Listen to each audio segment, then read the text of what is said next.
Con nosotros Juan Antonio Aguilar, director del Instituto Español de Geopolítica. Juan Antonio, muy buenos días. Buenos días.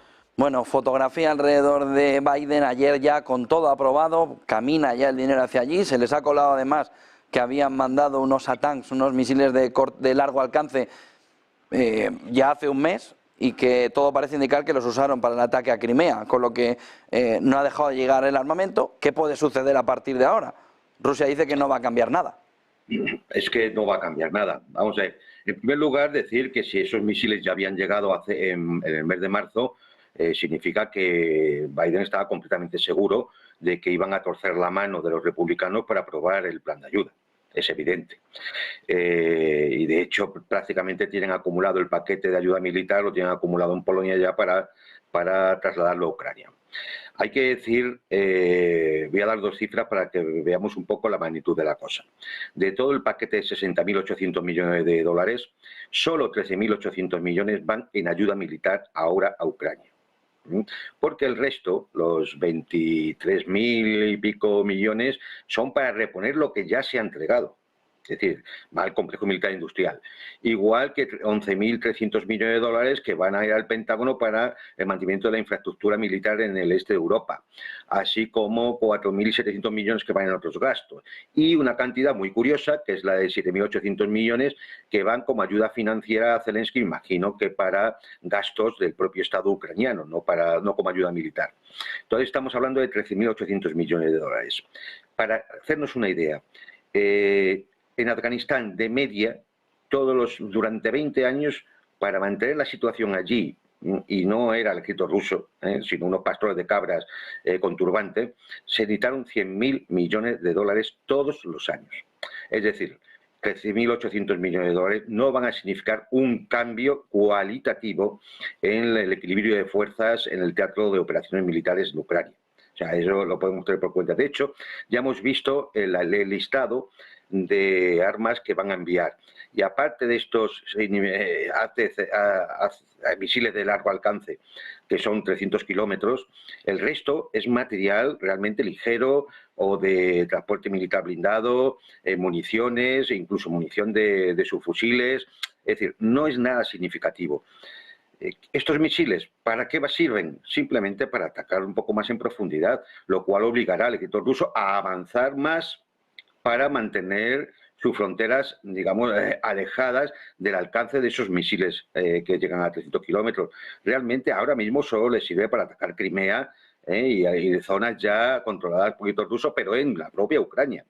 Es decir, no va a significar ningún cambio cualitativo. Y lo sabe perfectamente, lo sabe la OTAN, lo sabe Biden, y además Biden está haciendo campaña electoral y nada más.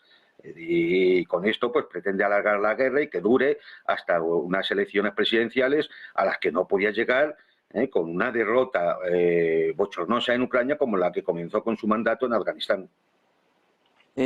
A partir de aquí, ¿cuáles son los siguientes pasos? Parece que, decía Suiza, una parte del gobierno, que no tiene sentido la cumbre de paz si no está Rusia. Parece tan evidente que hasta es escandaloso escucharlo sin rubor, ¿no?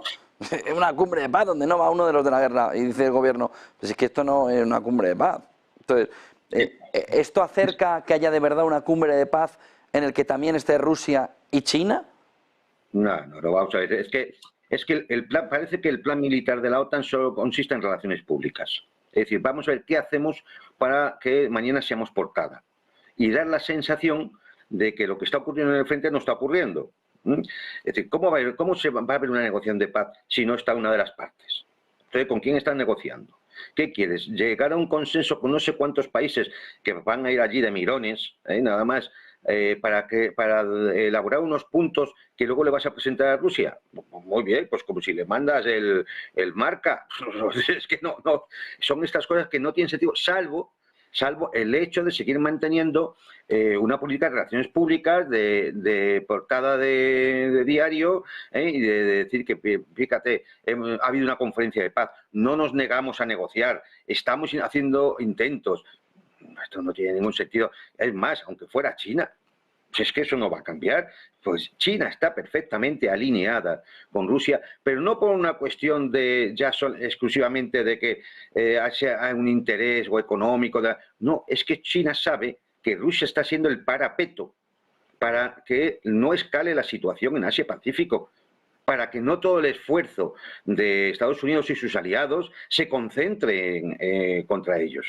Con lo cual, es decir, cualquiera que piense que es que China va a adoptar una postura neutral o más proclive a aceptar tesis occidentales, no sabe lo que está diciendo, porque no, es que es imposible. Si es que la geopolítica manda en este sentido.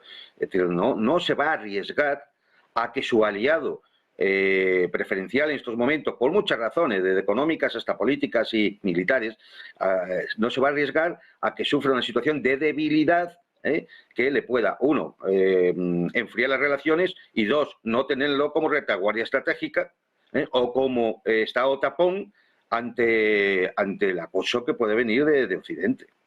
Con lo cual, ahí no hay que nadie piense que eso va a hacer un cambio. Es absurdo.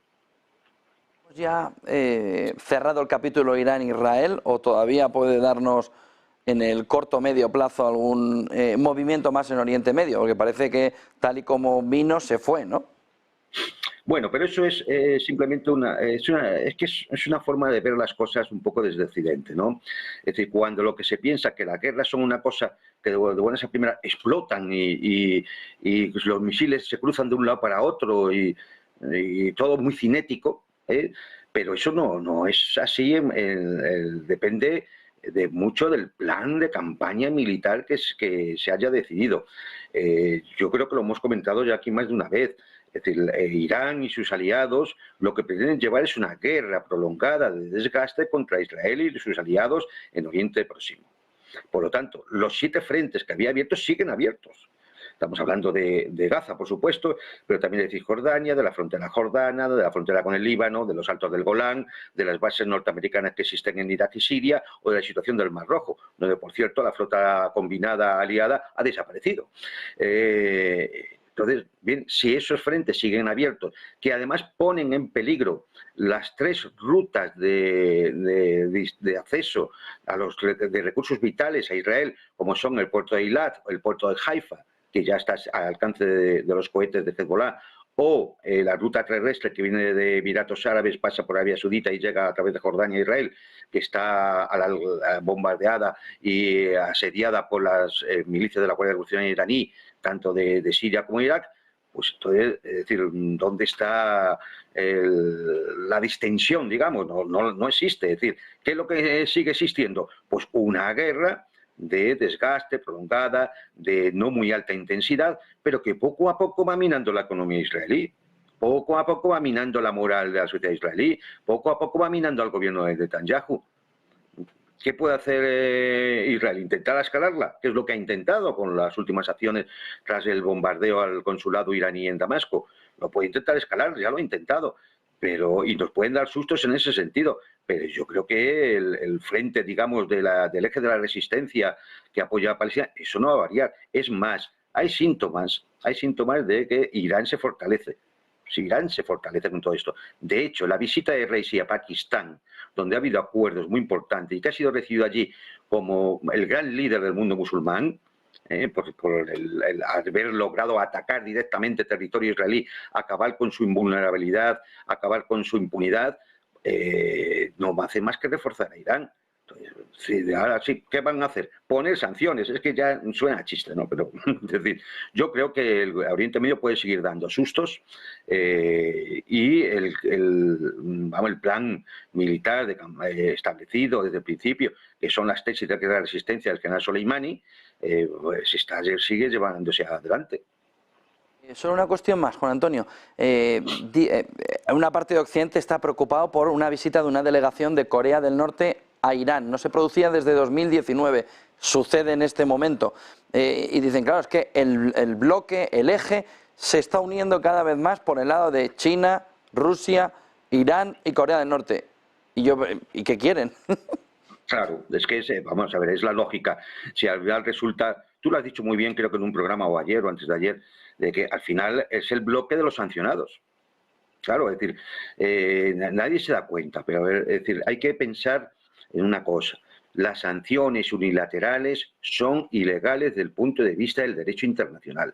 Solo el Consejo de Seguridad de Naciones Unidas tiene potestad, conforme a la derecho internacional, a imponer sanciones. Si no, son acciones hostiles de unos estados contra otros. Y esas acciones hostiles, pues claro, los que se sienten agredidos se acaban, si ya tenían relaciones y perspectivas de una mayor colaboración, acaban uniéndose ya no solamente para temas económicos o políticos, sino acaban ya uniéndose para temas de seguridad, de defensa y para todo. Y al final es un flujo de necesidades que se van cubriendo unos a otros, a las que no sé qué piensa hacer Occidente.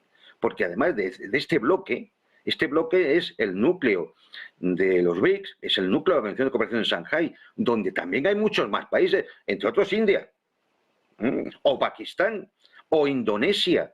Estamos hablando de casi 4.000 millones de personas con un 47% del PIB del mundo. ¿Pero qué pretenden sancionar? Es que a veces esto es ridículo. Es decir, los escuchas y es ridículo. Es decir, entonces, bueno, y lo vamos a ver, por ejemplo, con el tema de los fondos rusos congelados, ¿no? O robados, como lo queramos decir, porque es la realidad. Bueno, pues vamos a ver, porque Rusia va a empezar a contestar.